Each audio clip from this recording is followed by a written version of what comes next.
श्री श्याम। आज से करने वाले हम इंडियन इकोनॉमी फर्स्ट चैप्टर आज हम स्टार्ट करेंगे। On the eve of independence हमारे इंडिया की इंडियन इकोनॉमी की क्या कंडीशन थी।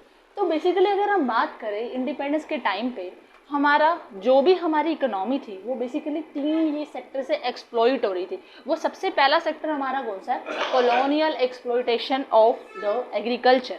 कॉलोनियल एक्सप्लॉइटेशन ऑफ एग्रीकल्चर क्या बता रहा है? अभी आपको मीनिंग तो पता होगा एक्सप्लॉइटेशन का। एक्सप्लॉइटेशन की 2 मीनिंग है। एक तो है कि आप किसी चीज़ का इतना यूज़ करो कि उसको उसकी जो कैपेसिटी है वो बिल्कुल ख़त्म हो जाए, और दूसरा उसका मीनिंग क्या है एक्सप्लॉइटेशन का कि आप किसी के ऊपर क्या करो, अपना वो रूल लाने की कोशिश करो, कि मतलब उस चीज़ को ख़त्म करने की कोशिश करो।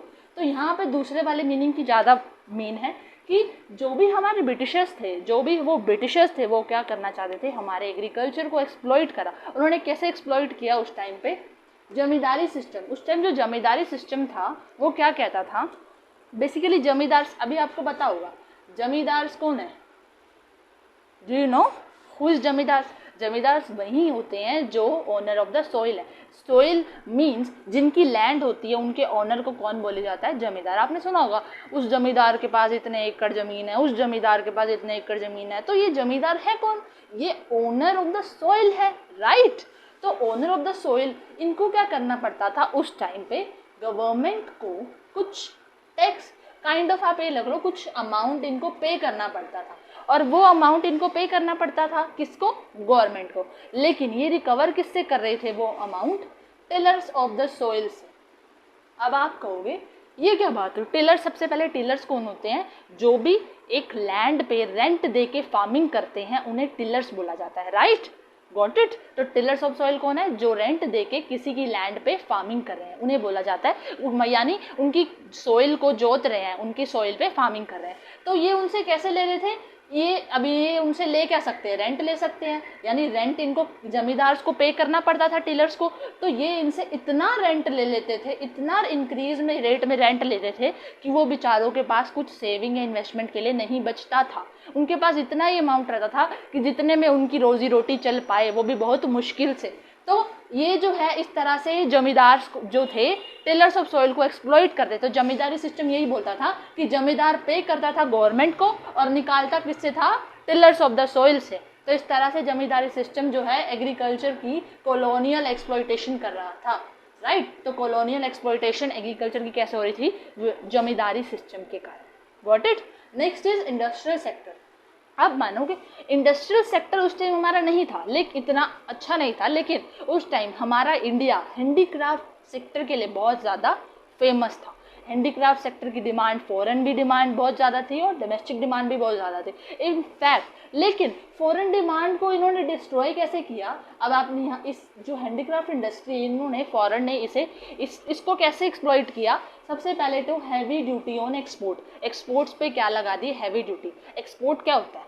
जब आप किसी फॉरेन कंट्री से आप फॉरेन कंट्री को सप्लाई कर रहे हो, यानी जब इंडिया कोई फॉरेन कंट्री को सप्लाई करेगी, फॉरेन कंट्री को क्या कर रही है? ये सप्लाई कर रही है, तो इसको क्या बोलते हैं? एक्सपोर्ट। वो हमारे लिए क्या है? एक्सपोर्ट। वही अगर मैं इंपोर्ट का मीनिंग भी आपको बता दूं, आगे इंपोर्ट भी यूज़ होगा। इंपोर्ट क्या है? जब हम फॉरेन कंट्री इंडिया को सप्लाई करेगी, यानी इंडिया क्या करेगी? परचेज करेगी, तो वो उसके लिए बनता है import. I hope now it's clear. तो एक्सपोर्ट क्या है? जब हमारी इंडिया हैंडीक्राफ्ट के प्रोडक्ट फॉरेन कंट्री को दे रही थी तो इन्होंने उसके ऊपर क्या लगा दिए? Heavy duty. Heavy duty kind of tax. इतना टैक्स लगा दिया। अब जब भी आप इसको इतना तो आपको पता होगा कि जब भी किसी चीज़ पे टैक्स लग गया कि आपको उस पर, तो उसका प्राइस तो ऑब्वियसली राइज हो गया। जब उसका प्राइस राइज हो गया तो उसकी डिमांड गिर गई।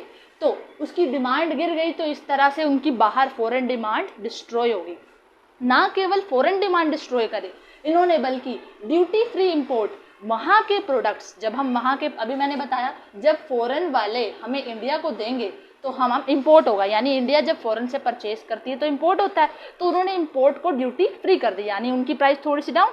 तो वो कहाँ है? तो हमारे जो डोमेस्टिक वाले हैं वो भी किस तरफ जाएंगे? वो भी फॉरेन की तरफ खरीदने जाएंगे। तो इस तरह से उनकी डोमेस्टिक डिमांड जो थी वो भी गिर गई। किसकी? ये जो हमारे हैंडीक्राफ्ट वाले इंडस्ट्रियल सेक्टर से related, right. Clear my point? Next is international trade. International trade क्या कहता है, इसमें कैसे इनका एक्सप्लॉयटेशन हुआ है, duty free import of British good. हमारे इंडिया में जो था रॉ मटेरियल के बहुत अच्छे सोर्सेज पाए जाते थे। इंडिया के पास क्या था, रॉ मटेरियल, बहुत अच्छी सोर्सेज, और फॉरेन ने इसको कैसे एक्सप्लॉइट किया, रॉ मटेरियल को फॉरेन पे भिजवाया, कैसे, ड्यूटी फ्री करके। हमारा रॉ मटेरियल ले गए और क्या कर दिया, अपने प्रोडक्ट्स इंडिया में भेजकर हमें क्या करा दिया, डिपेंडेंट बना दिया। अपने प्रोडक्ट्स को भी ड्यूटी फ्री इंपोर्ट कर दिए। पहले उन्होंने ड्यूटी फ्री एक्सपोर्ट करे, किसके, जो भी हमारे रॉ मटेरियल हैं उधर जाने लगे, देन हमारे उधर से ड्यूटी फ्री इंपोर्ट कर दिए, जिससे हम डिपेंडेंट हो गए किस पे, उनके प्रोडक्ट्स पे। Clear my point. तो इस तरह से इंटरनेशनल ट्रेड का भी क्या हो गया, हमारा एक्सप्लॉयटेशन हो गया। I hope nice clear.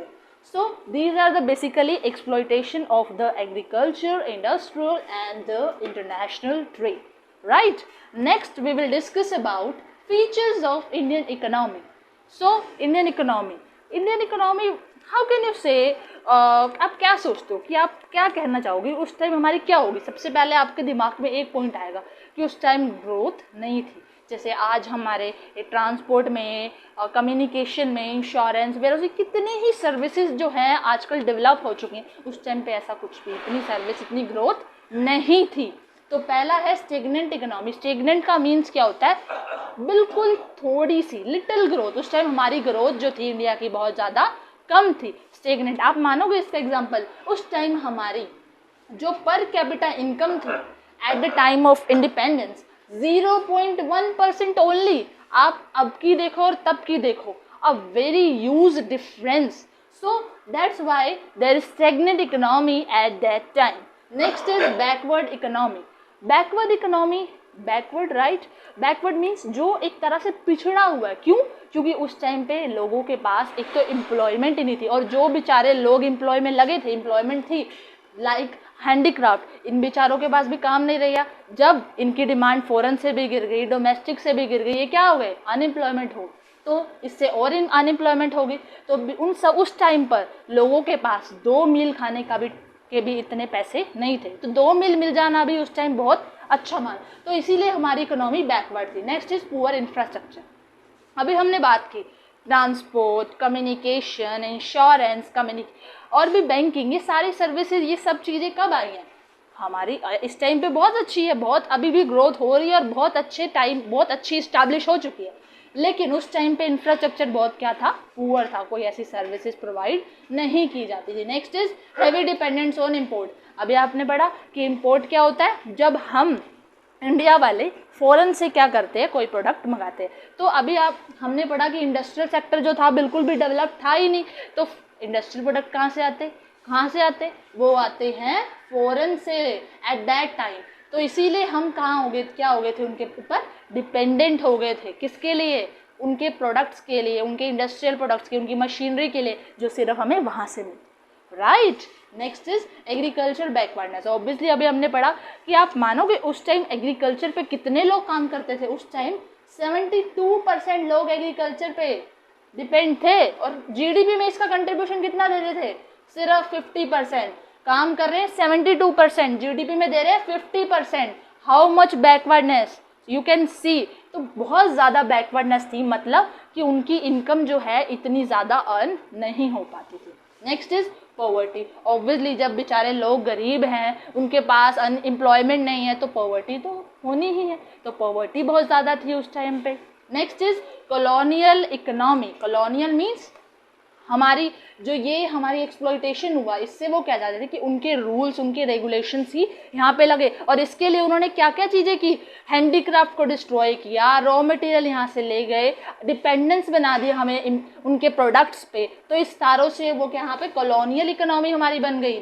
Next is limited urbanisation. Urbanisation क्या होता है बच्चों, जब कोई हम बोलते हैं ना कि वो वाले एरिया में बहुत ज़्यादा सर्विसेज है, तो बेसिकली अर्बन सेक्टर वो बोला जाता है जहाँ पे as compare to rural area हमारे दो एरियाज होते हैं, रूरल और अर्बन। रूरल एरियाज कौन से होते हैं, जहाँ पे like you can say village sector, जो विलेज वगैरह है वहाँ पे थोड़ी हॉस्पिटल, स्कूल्स, वो सारी सर्विसेज थोड़ी सी अभी का टाइम पे बोले तो अभी थोड़ी सी कम है एज़ कम्पेयर टू अर्बन, लेकिन उस टाइम तो बिल्कुल ही थी ही नहीं।